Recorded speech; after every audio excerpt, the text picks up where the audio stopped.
if it doesn't call a ceasefire, the war will persist. But let me say something about this Amnesty International. When on the 22nd of September 2017, young people came out with peace plans and made a peaceful march to open fire and kill some. On the 1st of October, this government decided to massacre young people by using helicopter gunships, shooting and killing young people. We don't know the exact number of those who died, but if I take Mr. Weber from his investigation, 122 young people died on that day. Where was Amnesty International? Amnesty International will come now after 2 years of conflict and come and throw a report and blaming both sides. He who declared the war, a president who uses arms bought by taxpayers' money and declares a war on a part that he claims is part of the country. He is supposed to face war crimes like Mr. Fru said. And Mr. Fru is limiting the war crime to what happened in Santa. I would say that the war crimes started being committed right from the 1st of October 2017, right up to where they started burning villages. They have this scorched earth policy where they enter villages, they burn them, chase the people are in the forest and all living in the forests. There are people living in exile in Nigeria and all around. Amnesty International will come 2 years after and blame both sides because they have nothing to say.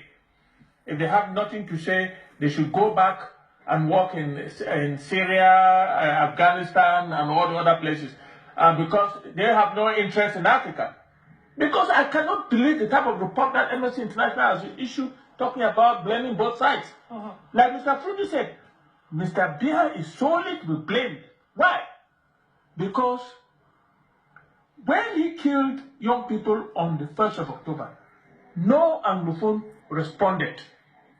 Not even a young man responded even with stones. Then the killing continued.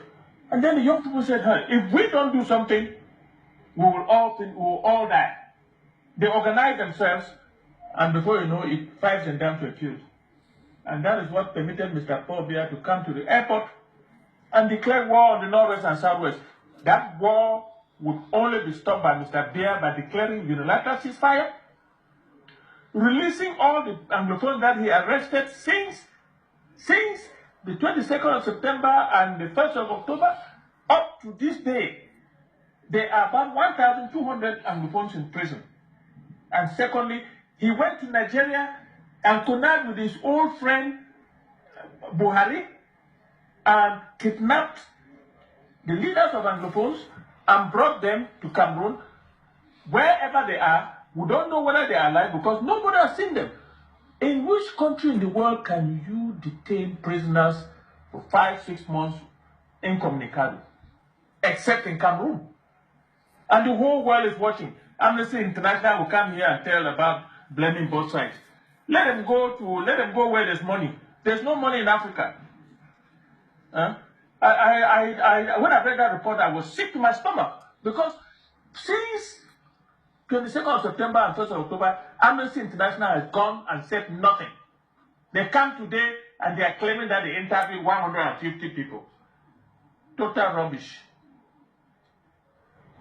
I want to say that Mr. Biya has a unique occasion to come out of this crisis. 1, declare a unilateral ceasefire. 2, release everybody from prison who was locked up because of this crisis.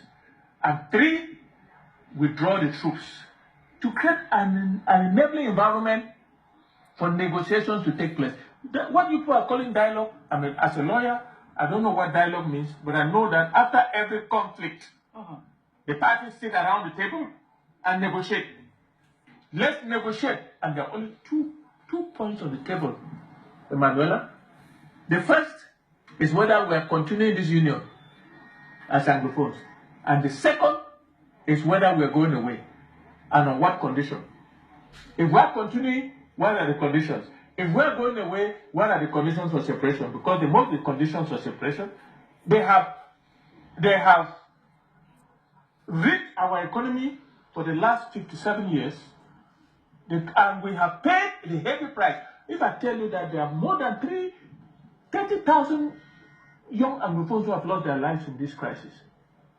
And look at those who are in the bushes, in the villages, from Kwakwa right down to Binganjo, going to, I cannot begin to name the villages, Kembong and Manfe, and all the other villages.